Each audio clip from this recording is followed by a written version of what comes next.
Go. Hey everyone, it's OKO with Twister Frog Racing. I'm here with my dad, Jeremy, and the wait is over because it's Vyne time! Wow. Mark, I cannot tell you how excited I am to be with you here today, right now. Thank you. You're welcome. Just think that a year ago, I was watching you race at KOTS, and now we're interviewing. First off, congratulations on winning the first race in the MPRC Southwest Series. How was that race for you? It was good. I brought a couple cars to it, and the same cars that I'm bringing to Miami, and that was the last weekend to test, and everything went really good. So I think we're ready for Miami.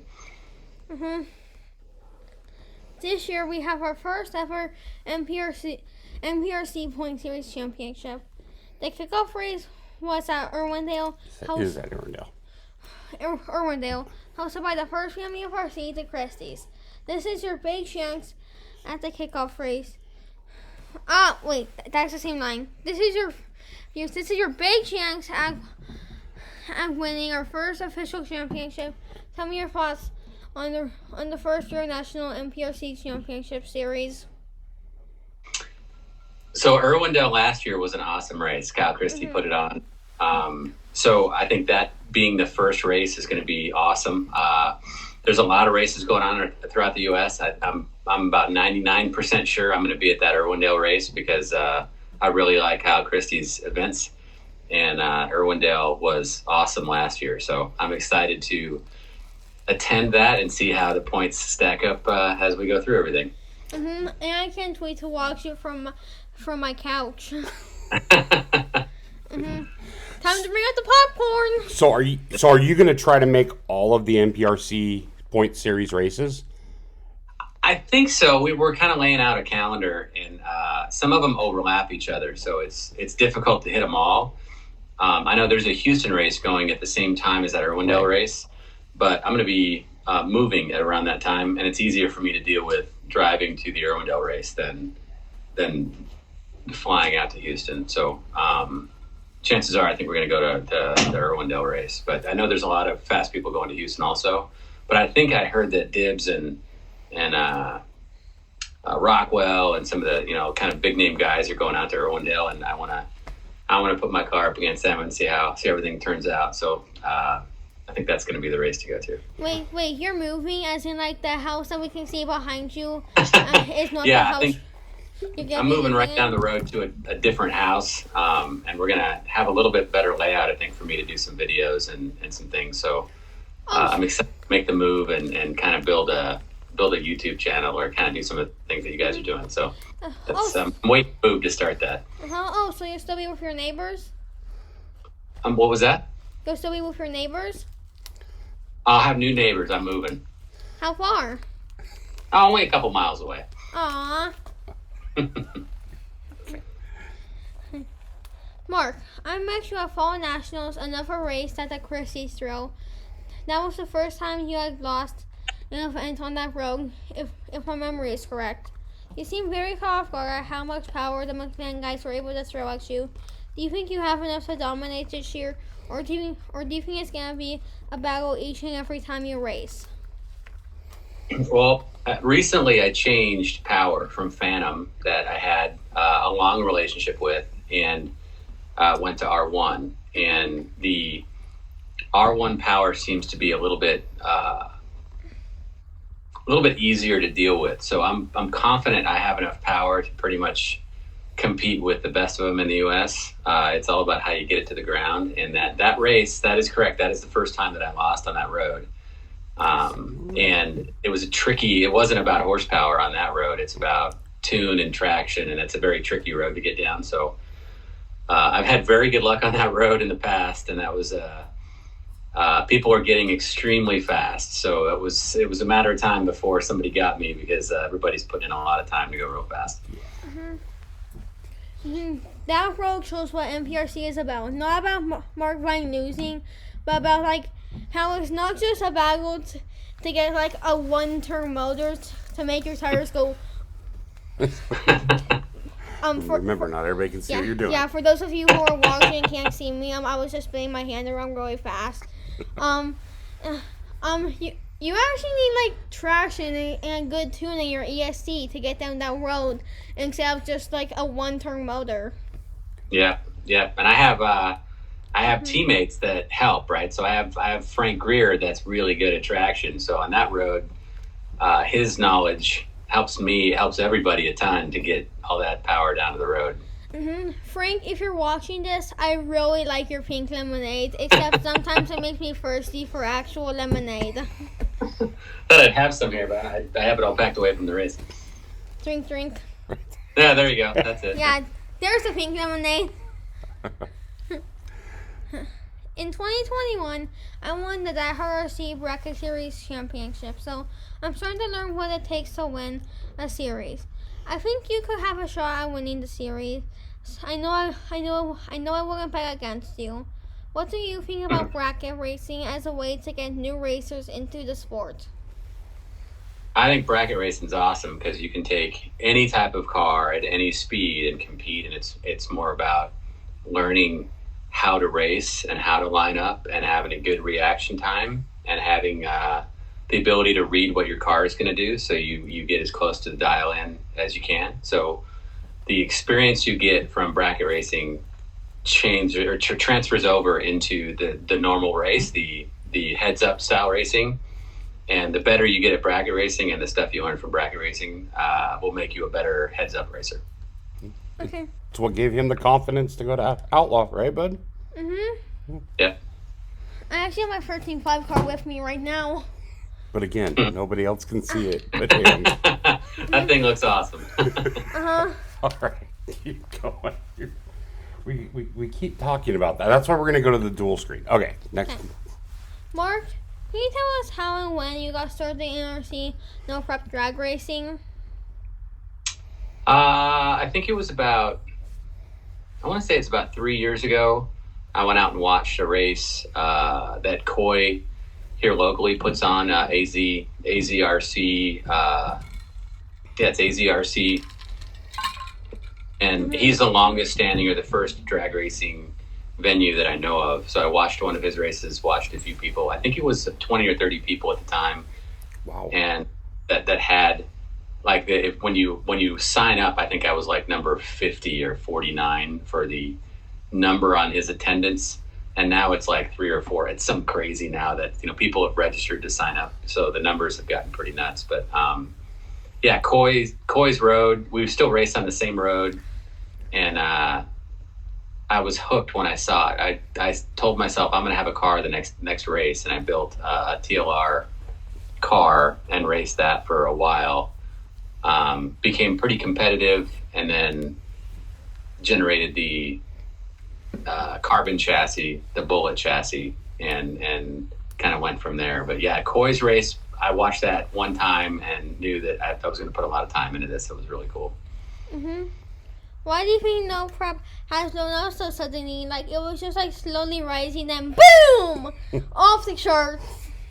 Yeah, I think like other people, I think reacted the same way I reacted the first time they saw it, and they really wanted to get into it. And with all these sites now and information out there, people can get started and be pretty competitive really fast. And I think one of the really special things about drag racing, RC drag racing, compared to every other RC event, is if you team up with the right people, you can instantly be very fast. And a good example is if I were to go, I used to race off-road, and there's some of the best in the world are here in Arizona. And I remember going to the off-road track and watching Spencer Rivkin or Ryan Mayfield, and they're absolute machines when they race. And I know personally, I'm getting older. There's no way I could compete with them.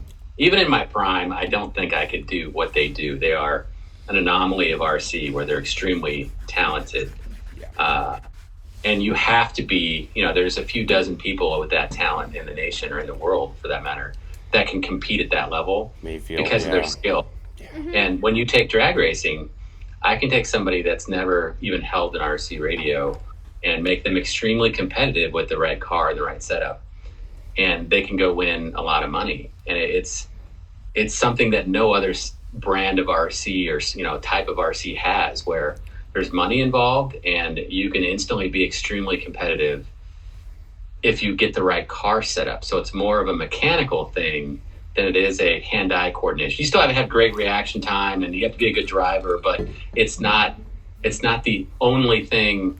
With off-road, that is what you need. With drag racing, you need the car and the setup, and it helps to be a very good driver, but anybody can do it in a very short amount of time.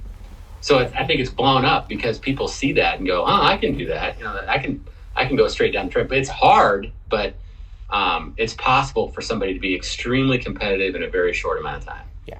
Yeah. In fact, I know 3 guys that are building bracket cars that we all know will likely convert over, right? Sure.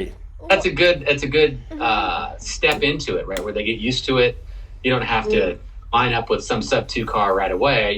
It's like dipping your toe in to see how it's like, and you learn the ropes of it, and then you graduate into. And I shouldn't really say graduate because there's some extremely competitive bracket racing that that can be a professional type thing also. Right. But it's also a good thing for an introductory into it. Yeah. Tell them what we're building for this summer. Okay, so for this summer, we're building something based on the Hertz rental race car, where Shelby. Just skip to the. Basically, someone convinced Hertz rent a car to buy 1,001 Ford cars that they had remodeled, and they actually got turned into like racing cars for new people to rent. Now, what are we gonna do? And we're gonna build an RC no prep car inspired by that. That's anyone can come out, and instead of renting it, they can run it for free for the day. Mm-hmm. Oh, that's nice. That's a good idea. So I know Billy talked about doing that too. There's a few guys around here that talked about having kind of a group of cars that somebody could go bracket race with if they wanted to get into it. So that's a great idea for new people. And it'll be a full on outlaw car with a 4.5 that if we see that they're capable, then we can turn it up. And that's and what's cool about the radios and stuff. You just turn the power way down. They go down the track. If they look like they're getting angry, you turn the power up a little bit. Or the McLaren ESC. You can. That's right. Just have the tunes all right. built in. That's exactly right. Yep. And all sorts of ways to do it. Yep. And who donated your chassis so far? Tyler Wilbur of Lee RC. His chassis sponsor gave us a chassis, and another very guy cool. gave us a car for a donor. And so yeah. Mike Hood. Nice. Yeah. So yeah, we're excited. It's going to be a neat project. We've had some good donations and stuff. But, Cool. Right. You've recently talked about your time becoming so valuable. How has that changed doing your racing? What was the last part? How has that changed doing your racing? Time is extremely valuable. The older I get, it seems like it slips away, But getting ready for this event, for example, you got to choose. I could spend weeks and weeks in here to get ready for an event, and I only have a certain amount of time. So you have to choose the things that you test and choose the things that you prepare for wisely, because before you know it, you have a car completely apart, and the race is tomorrow, and you don't know what you're going to do. So we kind of have a process of. I think this might be along the lines of the question. We normally will go and spend a lot of time trying different setups and different tunes, different parts, and people send me parts to try. And before a big race like this in Miami, we do all this testing, and there's Frank Greer and Taylor Spencer and Chris Schwartz and now Mario Ruiz is running a car that I built, and we all try different things and spend a lot of time in testing. And then before a big race like this, we get together like what we did last night, and we see which car performs the best, and we convert all of our cars into the best performing car. And that's how we grow as a team, but it's a massive amount of time. And we utilize everybody's time to get the best car that we can. We all build that car and we go race. And I think that's how we become the most competitive we can be as a team, because we learn from everybody and everybody puts a lot of time into it. So it's a kind of a process that seems to work pretty good, but I'm in the stage now where we know what we got to bring. And now I have a very short amount of time to build to get all the cars ready in the way that we want to run, so that when we tune, we can get the same result out of every car. Mm-hmm. Here's a tip: if you want to save time at the airport, then choose a TSA agent who probably won't stop you when they think that your RC car has wires, and then that TSA agent also thinks that wires equal bomb. We actually got stopped for like half an hour because of that when we went to San Diego. Do you check your car, or do you carry it on? I've had this question quite a bit. There's a lot of people starting to travel, and it's a common question. I'm pretty new at it too, and when I started traveling, I called Ryan Mayfield, who's local here, and Yeah. I'm like, how do you travel all over the place with all this stuff? So he gave me some good pointers, where I have an OGO bag that I put all of my tools, sauces, liquids, clothes, bodies, so all that stuff I check.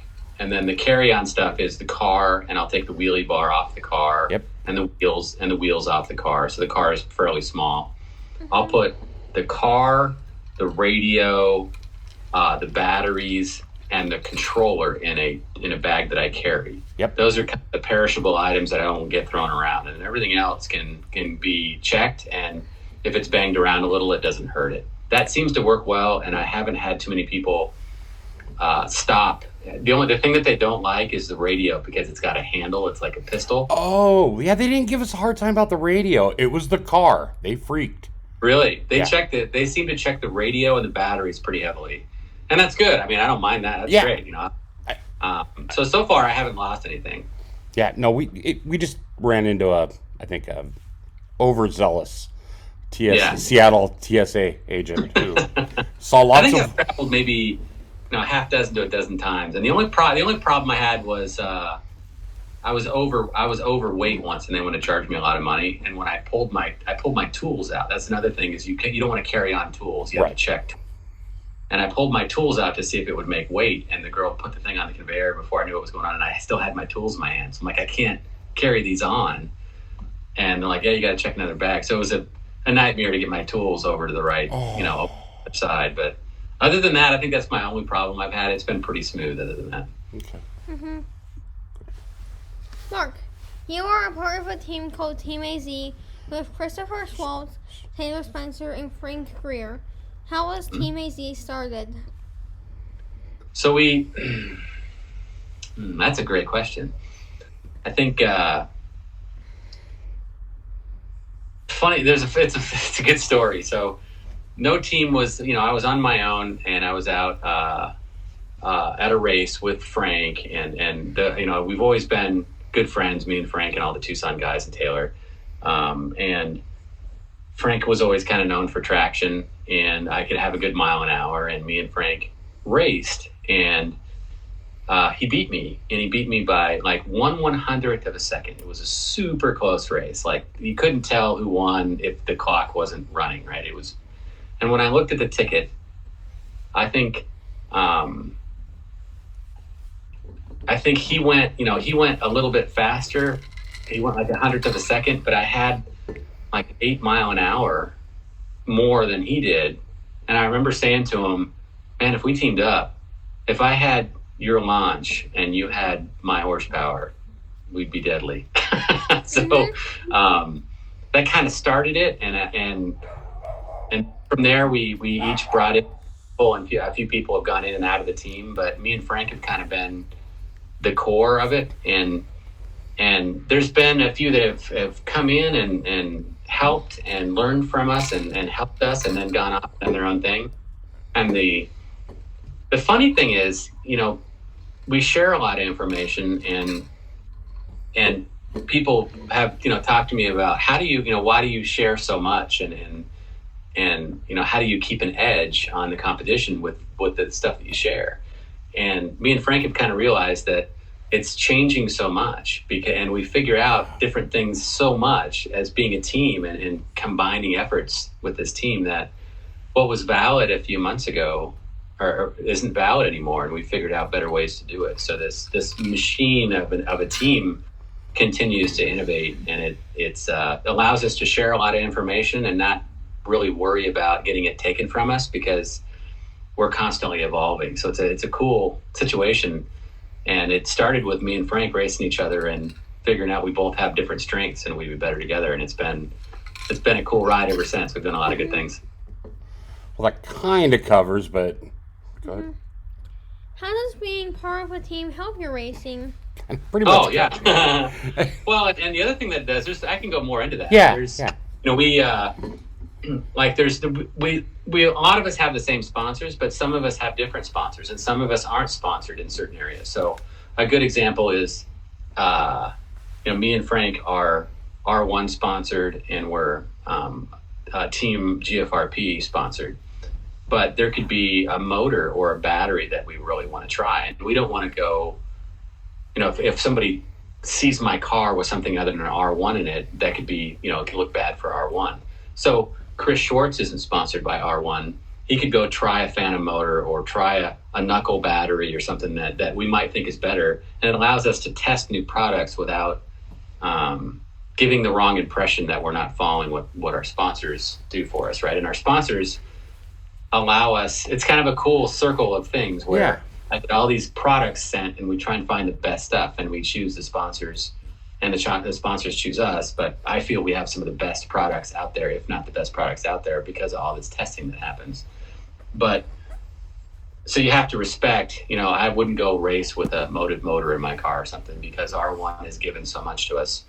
Right. But I want to know if R1's or if motive would be faster. So Chris or another team member that's not R1 sponsored could test and we could find information out about other products out there. So it takes everybody to win a race and to get very competitive. Another example is when we go to a race, as team members fall off, that team member then starts helping other team members, whether it's prepping tires or fixing a car or watching cars go down the track and seeing how they're running, and gives you updates. So I might win, some races, but it's not me that is doing everything. It's, and if Frank wins, or it's not just Frank, he might be the front guy, but there's a lot of work going on in the back end to make sure that person, whoever ship goes the furthest down the stream in the race, all of us jump on that ship and try and help that person out. And it takes a lot of stress off of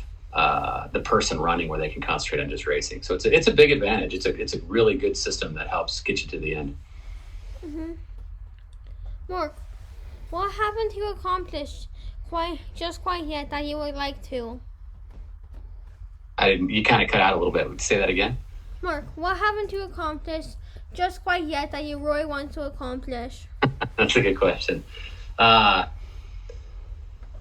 I would really like to place well in King of the Streets. I think that's a bucket list thing that I attended the first one, and I was beat by Ricky Bellotti, who ended up winning that first one. And that was kind of the start. That's, in my opinion, that's when everything blew up, was after that race. It was the first big cash race, I think, for $3,000 or $4,000. And there was like 42 that attended that race. And there's some prestige that goes along with that race. And I prepared last year heavily to try and compete with that, and it takes, you have dozens of things to try and figure out and have it go right. And it takes one thing going wrong to kick you out of that race.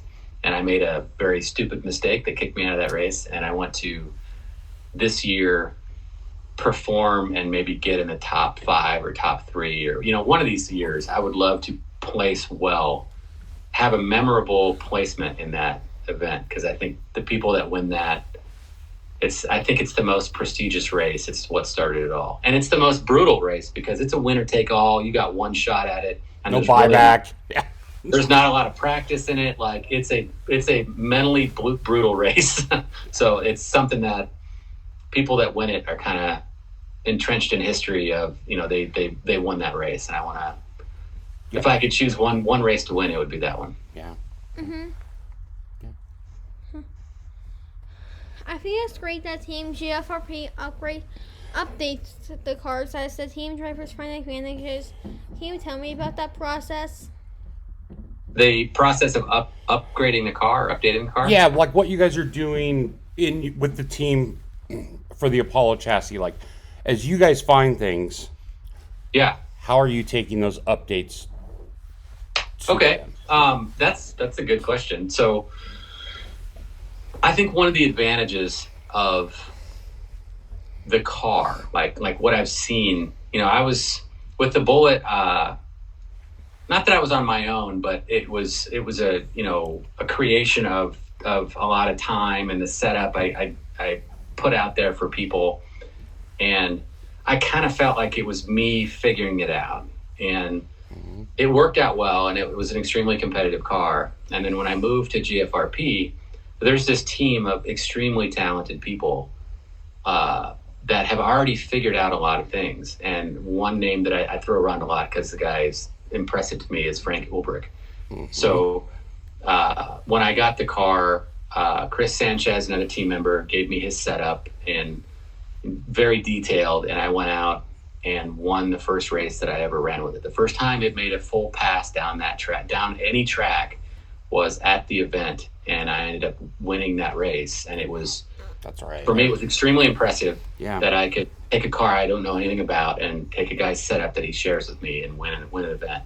And since then, I've gotten very familiar with that car. I've gotten very familiar with R1 now, and we talk daily. I just talked to Tommy Burgess today on R1 tuning and weight balance, and this team now has experiences that I don't have with that chassis, and I learn from them. And I've learned a ton from the team that I apply, and I give my little 2 cents of what I think works. But the latest one is like a wheelie bar with no wheel, and I tuned a no bar car, and it was very competitive. I got it very fast. And then I just talking with Frank Ulbrich, like, man, I can't believe all the traction I can make with I can get a car really fast with no wheelie bar. A sub 2 second car with no wheelie bar on the back. And it's incredible. And, talking with Dustin and the team, I'm like, let's just stick a stick out the back and see, just kind of as an insurance and see how it works. And actually that's the car that I'm running now. It just has like a paint stick sticking out the back with no wheel on it, and it rarely uses the bar. It touches it maybe a little bit, but Dustin will probably produce that wheelie bar now for the car, and I know Bill Seiler has made some prototypes for me to take to Miami for all the cars that we're going out there. But it's an evolution, and it moves so fast that you figure something out, and 3 months later something else comes out that's different, and this evolution is all these teams they're trying different things. So the Apollo team is a new experience that is a really good one, because there is a true team of people testing different things on the car. When something works, they give out what they're testing to the team, and we all try it and give our input. And if it is an advantage, then they produce it. And there's an extensive amount of testing. It's not just putting out a part because we want to put out a part. It's a true part that really works. Mm-hmm. I'm Daddy. You want to do that one? I want to Mark something. Oh, okay.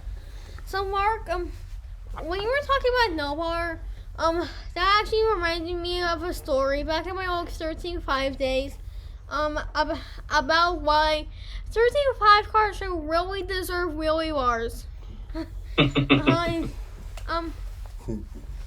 There was a video out there of his car on the popping rear a bumper, 132 feet.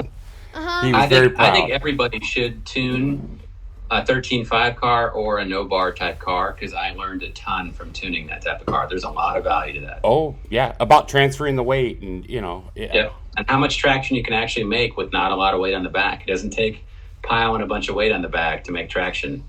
Yeah. Mm-hmm. I'll tell you the story later. But to me, it sounds like the viewers want the next question to be asked. Okay. So I just heard this term recently from a friend. It's what I like to call my flight checklist, and it's what I do before I drive the car, like making sure the battery is plugged in and the controller is turned on. I actually forgot to turn the controller on a lot of times. Now we have a process for that. So, What do you like to do before you make a hit? That subject came up yesterday where we have some, we have Mario and we have Chris we're trying different things. And I was showing how I prep a tire and how I do repetitive things over and over again. So once the race starts, when I figure out what works, whether it's, double coating the prep or if it's cleaning the tire with a certain chemical, I'll do the exact same process every time, even down to I'll clean one tire and then I'll clean the other tire. Then I clean this one again, and then I clean this one. And then I put the warmers on, and then when I take the warmers off, I instantly put prep on, and I do one tire then the other, then one tire. I'll never do both of them at the same time because then one tire was hotter than the other. Right. And there's all these like superstition type things that I follow this process. And the other one that I do is I'll click down R1 in my radio like a million times. I keep clicking down to make sure it's in first gear, and I still somehow leave in second gear sometimes. But there is definitely a process that I follow, and the closer you can follow the same process every time, the more that you can repeat a good run. And if you change one thing, that good run might turn into a bad one. So yeah, I prep the exact same way. The R1 click down, I do that. The burnout, I do the same burnout every time. The process of sticking the car to the ground, I won't set the back tires on the ground until I have the car completely lined up. And then when it's fully lined up in the right spot, then I touch the tire on the ground, and I do that every time. Because if you roll the tire on the ground, you're contaminating the prep. Yep. So, and I watched a few people do that. Like you see some more experienced people, somebody that doesn't race a lot, they'll put their car down and they roll it up and back, and they got marbles all over their tires and it's contaminated. People that are very meticulous, they'll go up and they'll line their car completely up, and then they stick the back end on the ground. And I try and do that so I don't, there's no contamination on the tire, and you do it every time. The key is the same thing every time. Whatever it is, you do the exact same thing every time. Mm-hmm. You're learning that right now, aren't you? Mm-hmm. We're practicing it. Yep. So prep story from I can't remember if it was Die Hard or a place up in Burlington. I remember I was racing, and there is some weird stuff that can get on track sometimes. I've seen everything from rubber bands to actual like body clips. Yeah, so my friend Jimbo was prepping his tires, and I stole $10 from Jimbo in a drag race, and he had to steal it back. Yeah, so Jimbo was prepping his tires, and then all of a sudden I start getting hit by body clips. Turns out car had lost a body clip in the track, and now that car's body clip was flying in my face. And here's the crazy part. That body clip that hit me in my face, it was Jimbo's body clip. It was. That's crazy. So I've heard a front body clip popped off and got caught by the rear tire, or Jimbo lost a body clip a few hits ago, and then he had just found it. Yeah, I've seen some crazy stuff on the track. I've seen, I've had moths come back on my tire. I've had, I think there was a bee one time that was stuck to the side of my tire. I've had all sorts of crazy stuff. Have you seen a car get airborne, land, and continue? Yeah, actually, I've done that. Okay, so you've done it too. We saw it. Yeah, I've seen that a few times. Yeah, I've definitely seen that. That's crazy. Yeah. Have you ever seen a car just running on the track, but then the car but then the car's I'm gonna have to type this out and send it to you. I'm laughing too hard. Take a breath. Let's move to your next question. Do you have kids, Mark? You don't have kids yet, do you? We'll leave this in too.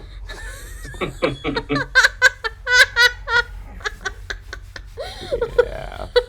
It's the difference between doing the interview at 4:30 and 7:30. Sorry, man. No, I didn't mean to make you feel bad. I'm just letting you know, like these are consequences in life. All right. You ready? Take a breath. Take a drink. Take a drink. You need me to refill you? Anyone. Yeah, let me get him a refill too. All right, you're having too much fun.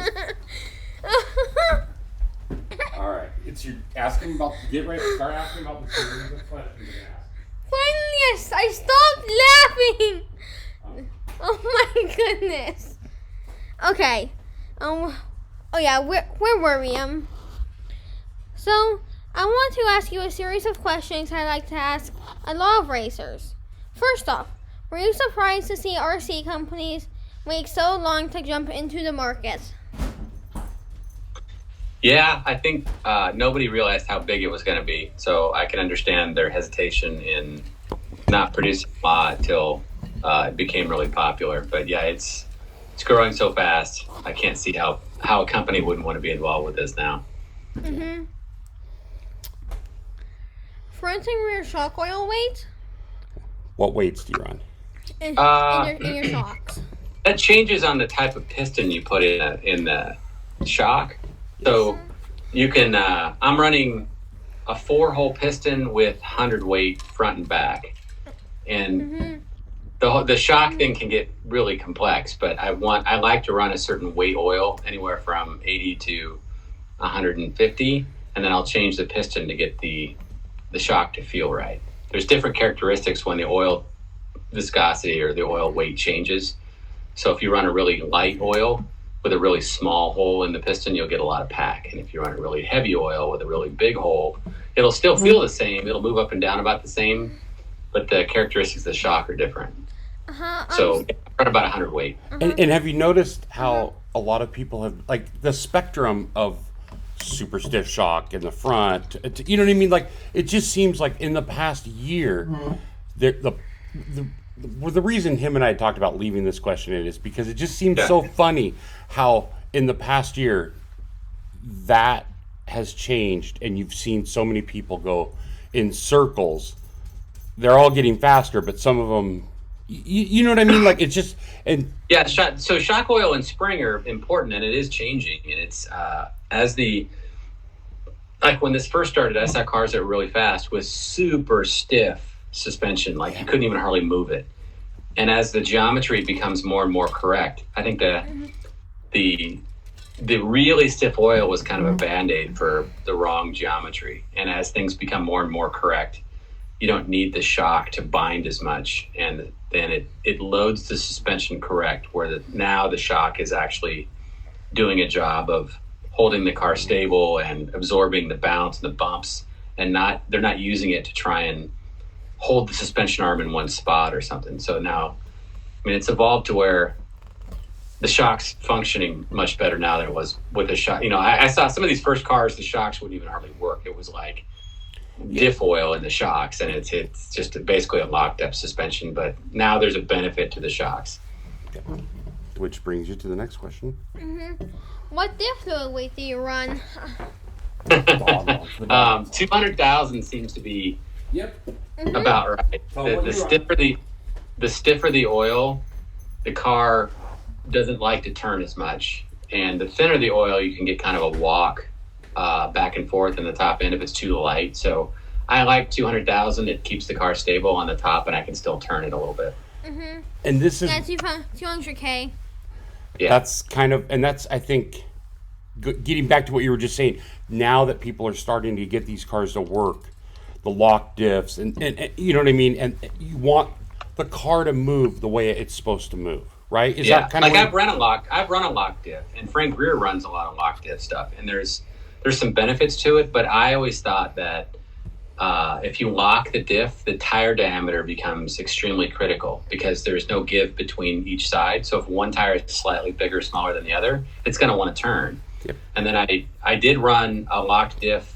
I broke one of the diffs, and I put a locked diff in, and my car wouldn't steer. I run a tire that has no front traction, the front tire. And I didn't realize the influence the diff had when it was locked, but it was just pushing, like plowing. It wouldn't turn because there's so much rear traction. Right. So that's when I realized that, man, that's a huge tuning tool. If your car feels really twitchy, you could up the diff oil and get the car to calm down, and vice versa. If the car doesn't turn, then it's just too straight where you can't correct it, then you can lower the diff oil. But the sign of too low of a diff oil is the car will kind of get this walk back and forth at the end, where it's transferring power back and forth. There's not enough resistance in the middle to stop that walk. So when you get that walk, you know you're too light. And it seems like 200 is a good combination. It's stiff enough to not have it walk, and you can still turn the car pretty good. Do you have any good luck charms or superstitions? I know you like to do that thing of prepping your tires for like one tire, then the other tire. So I kind of have a cool good luck charm. And in the majority of the cars that I've built, because the Apollo is 440, it's standard. I don't have it on the Apollo, but I usually will have a piece of Brian Kenwalt on every car that I have. And like the Silver Bullet had gold bolts in a certain area, and that was bolts from Brian Kenwalt's garage. And I have a shirt that he gave me that I'll wear on certain occasions. That is, like, he told me, you know, this is a good luck shirt. You wear it, you know, when you're going to do something good. And so I have these little memories or little things that I'll put on my car that were from Brian, and that's my kind of good luck. Oh man! Wow. Okay, that's. Thank you. That's pretty cool, huh? Yeah. And you know, yeah, I think the transmission bolts in the Silver Bullet were gold, and they were from a kit that I got out of Brian's garage of all these gold titanium bolts that his colors were blue and gold. So every once in a while, you'll see something like a servo saver or something that's cool. An odd. That's usually Brian's part. Okay. Oh, now we know it. Okay, that's inside stuff. It seems like many people are concerned about big money RC racing. What are your thoughts? I think that big money racing can be bad in a way because it can intimidate new people. And I think the allure of it also produces a lot of companies to make parts. So there's positives and negatives. But I think the perfect situation is to have club races that don't have a lot of money involved and have a few large races throughout the US. And those large races, so if you club race, you know, you don't have to put $100 to go club race into some pot that, you know, you don't feel you're going to win. So you have your club race to learn, test, get experience. And then if you choose to, you can attend one of these large races to get the experience of it and see what it's like. And you know, you might, you could, you know, win a lot of money, but to have too many of them, I think is bad, and it will deter people from attending. So they both have their place. I think the club races are extremely important to bring new people and to test and to show people what it's all about, and have a few big races it's kind of like the Hail Mary. If you want to go try and win one of these, you can go try it. It shouldn't be the norm. There should be a couple of them a year that you might want to try. Yeah. So when we went down to, I didn't think about this till after we actually got back. When we went down to San Diego to race at Fall Nationals, we had wanted to go to the earlier race that year and didn't go to Summer Nationals. So we decided to go to Fall Nationals. And we had just built his Outlaw car.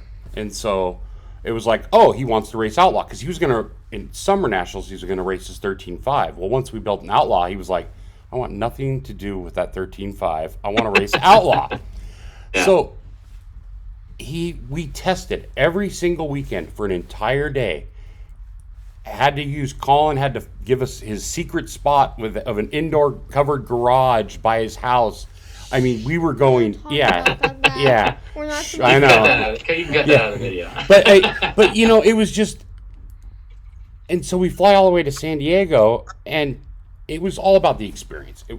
And that was something that Craig Fleek, another McLaren driver, has taught us, that it's not always about going to these events to win. Sometimes it's about the experience and what you can learn. Yep. But when he lined up against Kelly, who won, you know, I mean, amazing. All I wanted was him to make a clean pass, and I think him and I agreed that was all we really wanted, was him to go A to B and to have a shot at it. And but it wasn't until we had left that I'm like, that was the first time he had ever raced an Outlaw car, because he had made over 500 passes with his 13.5 and in brackets. in testing, hundreds and hundreds of passes. It never really dawned on me that we just flew to San Diego for the first time for you ever to race under anger. With your outlaw. And I mean, it was just and that's he cool. went and he went A to B and he made it, and we learned so much by watching people like yourself and Tim and and being there and traveling with Colin and seeing how Kyle does these races and meeting Charlie. Kyle puts on a great race. He really knows how to put on a good race. Yeah. And I think that goes back to his 8 scale, his big off-road days. I can remember those huge cars. And I mean, he's been in it. His dad raced these things, not dragsters, but RC cars, and so that's I don't chime in too much during these, but I just had to share that with you because it didn't dawn on me till we were coming home. I'm like, what am I crazy flying to San Diego to let you race this thing? I mean, hey, that's an awesome experience. That's cool. And we got to meet you, and it was that really was a super special weekend for sure. Yeah. And the testing day that was afterwards was even. Man. I heard that went really well. Yeah, I heard that was cool. Yeah. We had it was eventful. That's for sure. All right, you ready for your next question? Okay, there's a few more seconds on. You got a lot of questions left. Okay. So my fun is. Oh, you want Turkey Grant? Great. I hope you donate to charity. You made like millions of friends, but you went on round 1. No amount of money could mean that. Like there is not enough money in the world to mean that. The friends are what's important. Yeah. And there was only a few really rare cases where I would actually be upset about losing a big money RC race. So only one I can think of is back in like July-ish. I was in a small cash race. Prize was $120. It was hosted by David Adams, and I had gotten my first phone recently. By accident he dropped it at the race. So now this story. So now I had a cracked screen. Turns out, the price for winning the race was $120. Exactly how much a new screen costed. And I do not know if you know this. You probably don't, but that phone meant a lot to me. And that's the only time I can remember being sad when I lost in RC cash race. That's understandable. Because I won't be able to fix my phone. Because how can you fix a phone if you can't afford the replacement part? Yeah. And you're still learning the lesson of not dropping your phone because you still don't have a replacement. The phone had to be hard reset because of a security issue. I know. All right, keep it going. No, that one. This is a good one. No, we haven't done this one yet. I know, you're doing this one next. Okay. Because he answered that one earlier. Yeah, he kind of answered it over time. Okay. I saw you aren't trying to make a R1 cat pack. Can you explain why to us? I'm not running. Why I'm not running the cat pack? The big one. Yeah, the one that's like the size of a motor.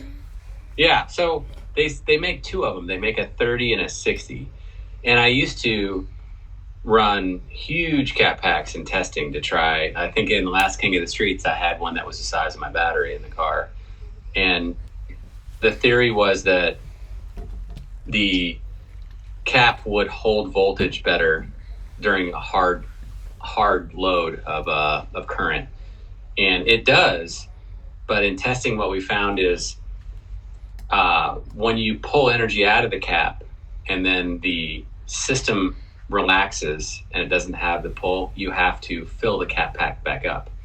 And under the top end demand of the motor, not only are you trying to feed the motor voltage and current, but you're filling the cap pack back up. So it actually, I feel it kind of hurts the top end power of the motor with a cap. But there is a place for it. If I, like currently I'm running a 3.0 motor, and if I were to try something like a rotor or a 2.5 or a 2.0 or an unknown situation, the low voltage situations hurt electronics. So the cap pack I use cat packs now if I'm going to test an unknown combination to make sure that the voltage stays high and the test doesn't hurt anything. And if it pulls the cat pack down, then I know it's probably not a good combination, because without the cat pack, it might have hurt the electronics.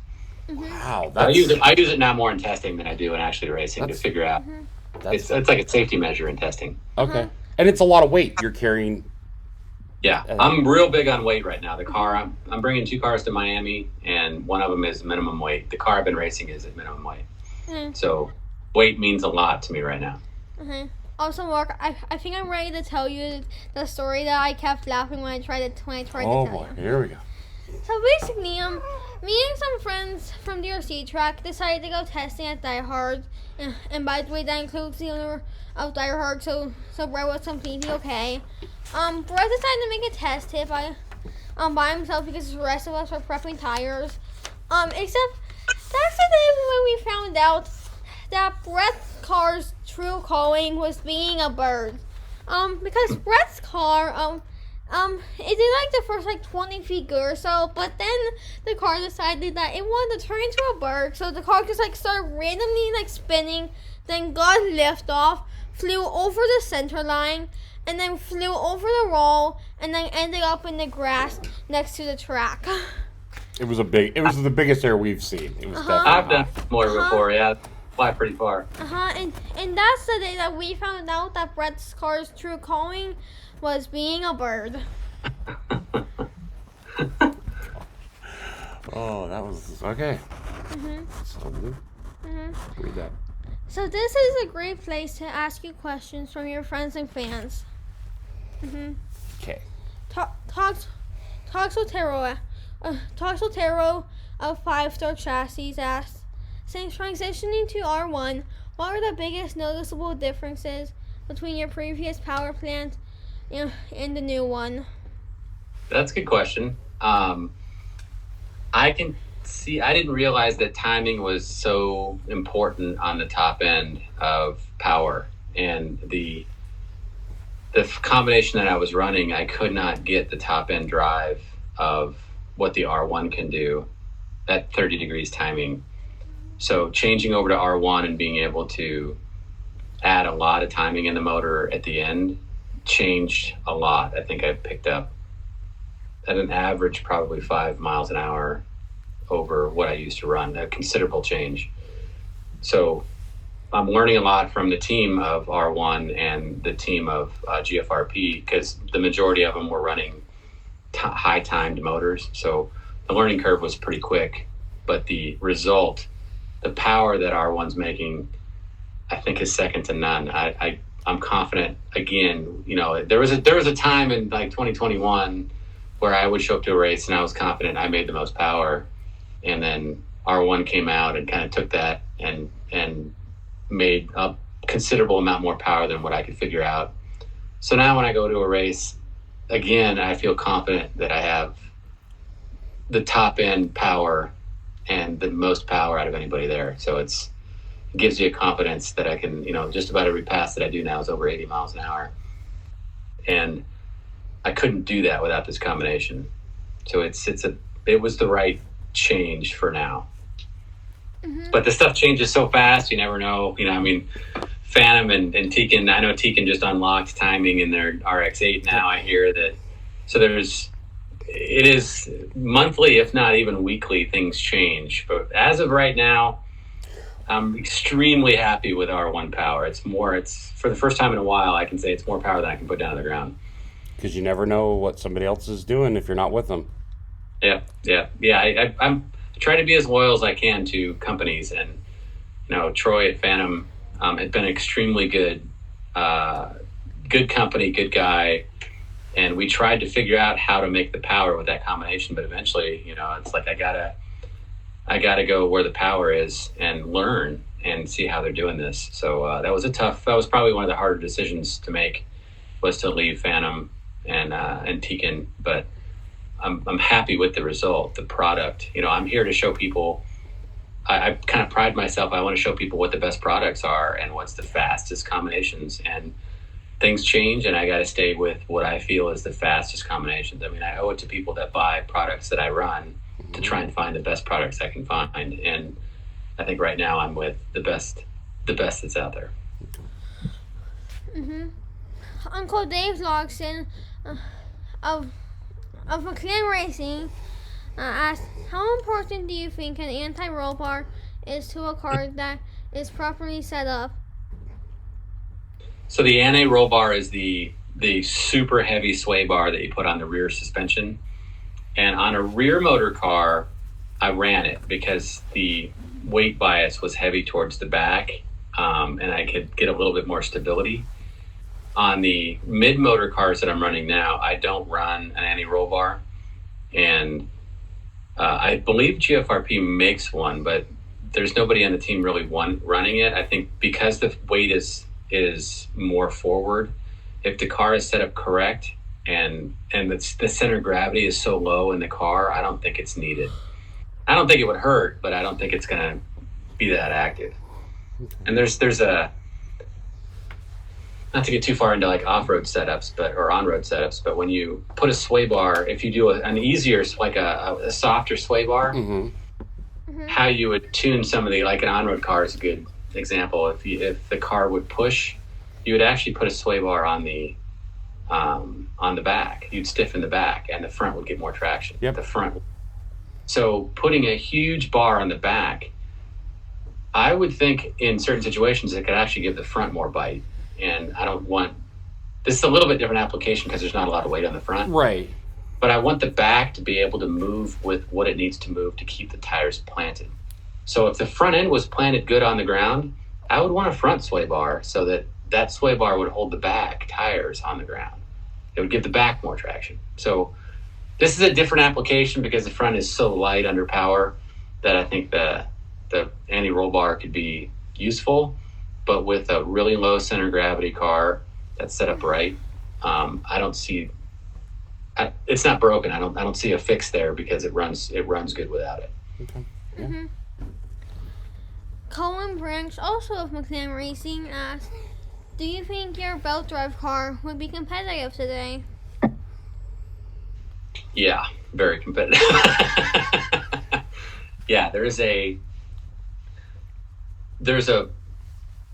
I noticed this in off-road racing with a belt-driven car, and everything's kind of gone to shaft-driven and gear-driven, but it felt like the belt-driven car gave a forgiveness or a traction that I couldn't generate with a gear-driven car, and it had an idler on it that would tension the belt, and there was it wasn't a direct link. There was a little bit of a rubber band effect, like a cushion, like a damper from the motor to the tire, and it generated a ton of traction. So that combined with the motor being mounted really far forward, like towards the front of the car, there's a lot going on with the rotation of that motor. You have something spinning at 100,000 RPM, and there's laying it forward.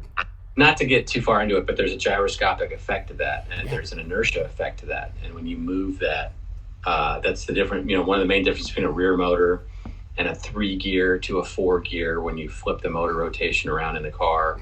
And then when you move that rotation very far forward, it gave it a stability that I think was such an advantage. You take that front-mounted motor with a belt-driven, that combination was such an advantage, they outlawed it.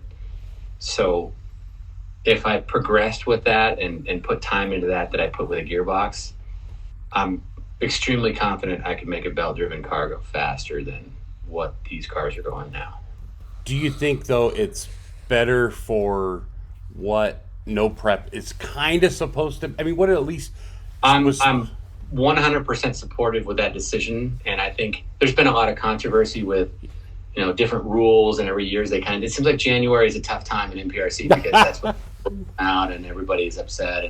But you look at where it came from and the different designs, and I think they've done an extremely good job. And I don't know who's involved with making the rules, but what the cars have turned out to be to follow the rules that they've created are perfect.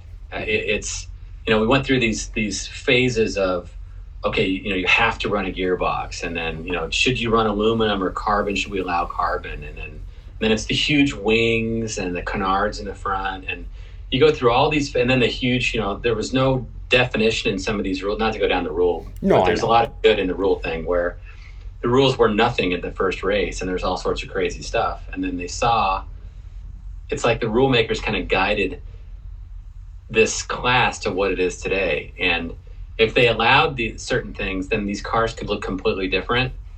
And I think what the car is today is perfect. It needs a gearbox. It needs a certain length.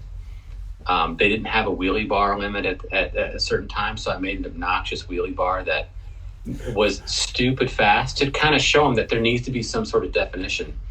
And at least locally, there was no wheelie bar rule. So I showed up, I think, with literally like a 2-foot long wheelie bar and won the race.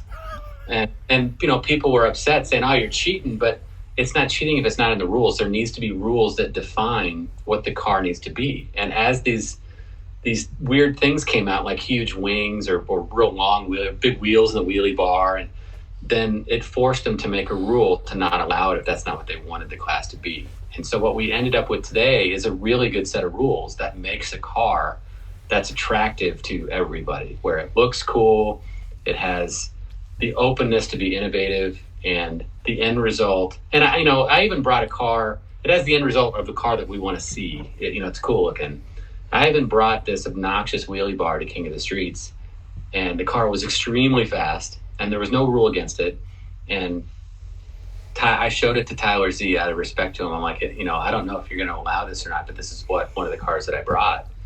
And when I brought it out, he'd heard about it, and he's like, absolutely not, man. I don't want you to run that. And I'm like, just so you know, the rules don't state anything that says I can't run this, but out of respect for the race organizer and the rule makers, I won't run it. And he's like, and a saying that he told me that sticks in my mind is, I don't want to see a car like that win because it's not a good representation of what we want as a car that wins. And that meant a lot. And it looked stupid, right? It wasn't a good looking setup, and it's not. So I agreed. It's like, I don't want this type of car to win either. But when the rule allows something and it's going to go really fast, then people, me and people like me are going to do that to try and win. So I didn't race it, and I've never actually raced that wheelie bar in contention. And I think now this has evolved to where I don't even think I don't really hardly use a wheelie bar anymore. But they've done an excellent job in guiding this. And the next hurdle is 13.5 and 17.5, and there's no rule. So people, about the motor, so people make stupid stuff, and it's the evolution of defining what exactly the motor needs to be to make a good class. It's just it's growing pains of that. But hats off to the people that make the rules. I know they get a lot of grief, and where we're at right now with the NPRC rules, I think is as perfect as it could be. It's very good. I agree. Yeah. Your favorite question coming up. Now you ready? You get to ask him. I'm really need sleep. Okay, bounce back. Come on, Mark, I really need sleep right now. Okay, come on, bounce back. Only a few more. Kyle Christie asked, why do red shoes on race days? I started wearing red shoes and people noticed it, and that is kind of one of my good luck charms. I always have red shoes on. I've worn red shoes now for years. I guess I should have mentioned that in the other question of, a good luck charm, or the red shoes are my good luck charm. I've always had success. I think I've been more successful wearing red shoes than not wearing red shoes. So it just became a pattern for me. So then take that. And that, and just ask that. So Phillips wants to know. What's your favorite food on Wednesday? Caden Phillips, I don't know who Caden's sponsors are. Caden Phillips. Caden Phillips of McLean Racing wants to know, what's your favorite food on race day? Favorite food? I think me and Frank usually get McDonald's in the morning. Hey. Yeah, I get McDonald's too. I think that I like In-N-Out Burger a lot too. That's what I had yesterday. So I think those are probably up there on some of the top stuff. Okay. My classic no prep race day meal is like McDonald's in the morning for breakfast. I usually get the 2 sausage burritos and a hash brown. Then for lunch, I go down. During the summer I eat Lunchables, but during the winter season I like to go down to to the nearby sandwich shop and get myself a sandwich, and then for dinner, I'm usually home by dinner, but in the event that I have to stay like really late for a race, just same thing as lunch. Just either bring a Lunchable, or go down to the sandwich shop. You know what? Another thing that I eat a lot of is Frank Greer is a big candy consumer, so he usually brings like cherry balls or gummy bears, or he's got all sorts of candy all the time. So I'm always eating candy at the race because Frank Greer brings all this good stuff. So I have a huge sweet tooth. So we'll have to find a pink lemonade candy. Yeah, he needs. That's right. That'd be great. He needs pink lemonade candy. That's exactly right. Yeah, I gotta tell him that. That's a good idea. Yeah, pink lemonade flavor candy. Yeah. I remember Fredmore once brought a jar of red vines to the race, and he said that I had to finish them all before lunchtime. Sadly, my dad wouldn't let me. Dad, you should let me eat the red vines. Sean Kanung. Sorry if I mispronounced your last name, Sean. Sean asks, of all the great RC moments in your life, one moment stands out on top. Out of any RC moment? Yeah, of all your years of RC racing. I think that's an easy one for me. When I was working with Brian Kenwald a lot, he got sick, and we spent a lot of time in short course racing together over the last couple of years of his life, and we put a lot of time into a couple of short course trucks, and the race at Hobby Action, it was the Desert Classic, was we were going to both attend it in short course, and he got sick enough where he couldn't attend, so he allowed me to race his personal truck with his colors in the race, and it was a cool experience. I got a chance to practice or test race it the weekend before, I think 2 weekends before, and I won the race with his truck. And then in Desert Classic, I think I got second behind Davey Bata, which was the current national champion. And that experience to be able to run his colors and his truck and talk to him about how the tune is going. And I wish I could have won that race for him, but to get second behind Davey Bata was that kid is a machine. So I took that as a win for me, because Davey's on another level. But to get that experience of, I don't think there's many people that can say that they actually drove Ken Walt's truck. That same truck now is in a case at Desert Hobbies in part of his memory. And I was involved with building that truck with Brian, developing it and racing it. So that by far is the most memorable thing I've had in RC. And I knew spending time with Brian was a super special time, and I knew it when I was doing it, and I'd spend as much time as I could with him, because I know it was going to be extremely memorable to be around somebody of that caliber. So yeah, that was a crazy experience for me. Wow, that's awesome. Thank you for sharing that. That was a great, wow, that's a good question. Man, I'm gonna get teary-eyed. Yeah, he was, if people have never met him, he was an unbelievably just the huge influence in my RC. The single biggest influence in my RC drive was Brian. He had this little garage, like mad scientist room that we would go and another quick story is I remember him inviting me to work with him in his garage and wrench on some stuff, and I was like, wow, I get a chance to see this garage and he has these cars hanging up all along the outside of the garage, and these are world championship cars, and like RC memories and history there. That's probably a one-of-a-kind garage. I got pictures of it, but it's something that'll never, I don't think it'll ever be again. I don't think there's ever going to be another Brian Kenwald. So to experience that and be in that garage, and I got a picture sitting across from him. He actually made me like a little pit spot to work with him on the short course truck, so I had my own little spot in his garage to come work with him for like 6 months. So yeah, that was just amazing time in my life to be able to spend with him. That's awesome. Okay, next question. Thank you, man. That's cool. Yeah. Robert. Rob Gilbert asks, what was your first hobby Greg RC? And what age were you? I started RC with my dad. It's funny you asked that because today I just built.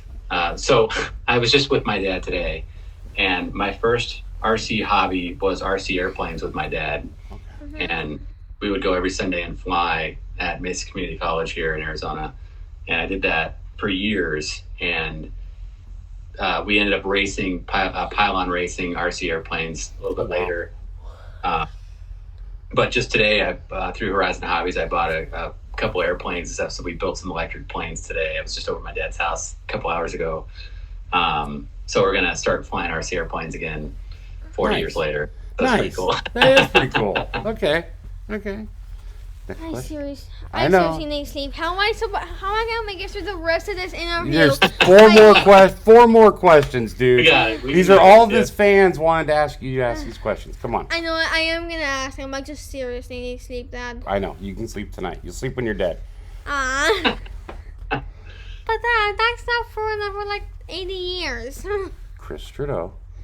Okay. Chris Trudeau asks, what was the biggest hurdle you had to overcome when it came to coming up with your chassis? I think the time spent to tune was the biggest hurdle. Like you would try something and you test it and it doesn't work, and you change it, try it again, and you test it, and you put a lot of time into something. And I think to know when to stop and go back to what you know worked, and then and is probably the hardest thing to do, because you can put weeks and weeks and weeks into testing something that you think is going to be better, and then when it doesn't work, it's hard to know when to stop and go back to what you know works and then continue in a different path. So it's generating a chassis. We had different flexes and we had different materials, and you think in your mind something should work, and then you have to know when to abandon. Call it 9 times out of 10 it wouldn't be better, and then that one time you find something, and then you build off that once. But you can put a lot of time. I put a ton of time into tunes and to chassis and ideas that didn't work, and most of the people only see the one time in 20 that it works. So I'll go, hey, check this out, right? It works really cool. But there was 19 other things that I tried that didn't work at all. And another example of that is I tried a wing 2 days ago that I thought would work really well. It should be super slippery. And I went down the track, and third pass down the track, I lost control of the car. The car that I raced and won with yesterday was broken in half the day before because it hit the curb at 75 miles an hour and broke the chassis in half. Wow. So those are the type of testing that, it's a big step backwards. Like, okay, I shouldn't have even tried that. It was an idea that I had, and now I know not to do that anymore. Right. It's very important. Wing design works great, right? But I don't know until I test. So it's things like that set you back, but you have to know when to call it quits and come back to what you know works and reset and move forward again. It's hard to do. Yeah. Mm-hmm. Bradley Bray asks, why do you love RC with all the good and the bad in it? I'd say that one more time. I didn't catch that. Why do you love we had to actually have this we had to ask him to reword this. Why do you love RC with all the good and the bad in it? I think there's always bad in pretty much everything. And the good in the RC world can I can tell you the good and the reason why that the bad doesn't matter. Yeah. And I had this. I'll tell you a quick story. I know it's getting late, but there was a guy that had he messaged me and he wanted me to help him with his car. And I'll make this short. No, you're fine. His dad was sick, and it was going to be his first time that his dad was going to watch him race. Oh man. And so he was going to go to Kansas to race in a big race, and he's like, I have your exact car, which was a huge compliment. It was a Bullet, and it was sanded front tires and T-Kin, and he had my identical car. He knew everything about my car. And my thought was, I can help you tune it, since I know that car really well. So for multiple nights before the race, he would go out on a road with a headlamp on and a light, and we would run it together, and I would watch it on video, and I would help him tune it. And he went to think the fastest he turned, I could be wrong, but the fastest he turned ever before was about a 220 or 230. We got it down to a 2.0. And then in the race, there was good traction. And he was calling me throughout the race and telling me what it was doing. And I was helping him tune throughout the race. And he got to like the top, I want to say the top 8 or the top 16 in the Kentucky race. Okay. And Wait, his dad witnessed everything. His dad watched him race. No, the King of the Smokies was Tennessee. Okay, sorry. We were trying to decide which one it was. Okay, but still, it was the Kentucky race. Okay. His dad would watch him race, and he did really good. So there's stories like that I might not think a tune is that big a deal or something, but that guy got a chance to race with his dad, and who knows how long his dad's going to be with him, and it meant the world to that guy that I could help him be successful in that race. So things like that I experience with people make it worth the second that I spend with somebody. Yeah, that's awesome. That is awesome. All right. Yeah. Now you're on to the funny one. Nicholas P. Shelby wants to know, Mark, well, how did you pronounce McLean? How did I what with McLean? How did you originally pronounce McLean? Oh, I have no idea. I thought it was Macklin. Yeah, McLean is correct. Macklin is the most common mistake. Tim used to call it McLean. yeah, I've heard a couple different ways to pronounce it. Yeah, and we actually made a video calling out Tim for calling him McLean. Okay. Now you're done. Where's the last sheet? Where's the sheet? That is the last sheet. No, before that sheet. Let me see. Hold on, Mark. There was a question on it we didn't ask. You want to go back and which one? This one?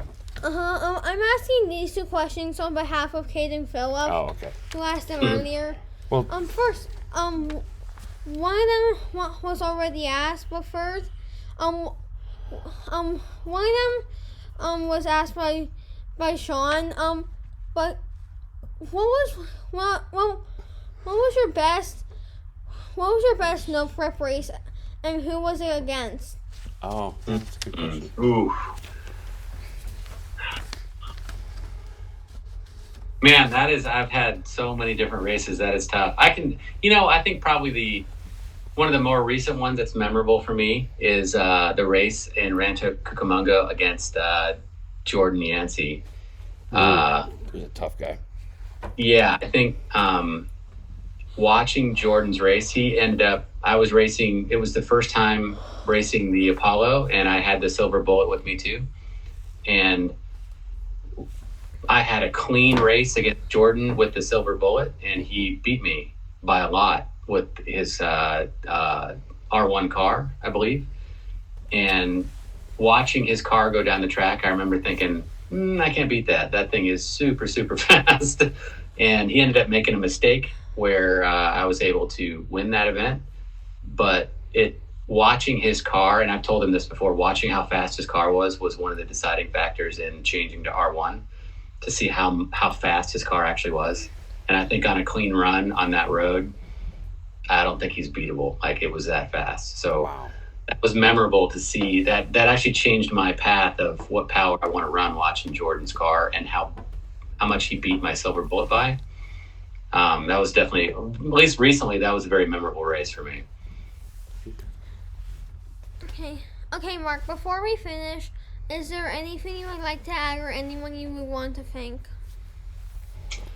Well, I'd like to thank you for the interview and you guys' time. You're welcome, Mark. Anytime, man. And I'd like to thank the people that support me. I know that Steve at R1 has invested a lot of effort into me, and Dustin at GFRP has invested a lot of time and his parts in me, and I do my best to try and represent those people and others that I run their products the best I can. Mm-hmm. And Frank, I know they've invested in me to make their products look as good as I can make them. So I appreciate those two, and I appreciate all of the Team Arizona guys that put in all the time to make all of us successful. So I really appreciate those guys. You know, I got to say, Christopher Swartz was awesome, giving us maybe some advice on some of these questions, but also that guy is due. Like, he's going to win them. Yeah. We just man, we just took his car out this weekend, and first pass just annihilated it on the curb, and we had to spend all the time building it. Yeah, at the race yesterday, right? Yeah, and it's the thing of, you have to have 24 things go right, and if one thing goes wrong, and we didn't scale it before we ran it, and I think that was the reason why it got crooked.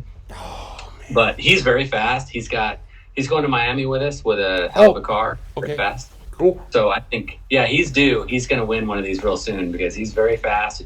Everything has to be your day. Yeah. Everything has to go exactly right, and it just hasn't been his day yet. And just like some of the, you've had those days, right, where you won, with both your 13.5 and your Outlaw, right? You had everything dialed that day, and I think my day. I mean, but you put in the work to have the day. I like to go to a race and know that I've done everything I can possibly do to prepare for the race, and it gives me a comfort. And then it just, no matter what you do, it has to be your day. I've done races where I've made a massive amount of mistakes, and I still, did real well. Mm-hmm. And I've gone to races where I've done everything exactly correct, and there's no way I'm winning. It's not the day for me. So there's a lot to that. Yeah. Mark, thanks for taking your valuable time today to talk with us. To be exact, an hour and 21 minutes. This is gonna be a 4.5 gigabyte file. So we're gonna have one heck of a time trying to upload this to YouTube. Today's interview was brought to you by McLaren Racing and Lee Garcia, Expert Servos, and then even more R1 going through the Frank's Peak Lemonade and the Apollo chassis, whose brand I'm having a really hard time remembering right now. And GFRP. Thank you to all those companies for making this possible. To all those listening, please like my Facebook page, Twisted Frog Racing, and subscribe to my YouTube channel, Twisted Frog. Bye. Thank you, guys. Take care. Wait, don't hang up. Where's the...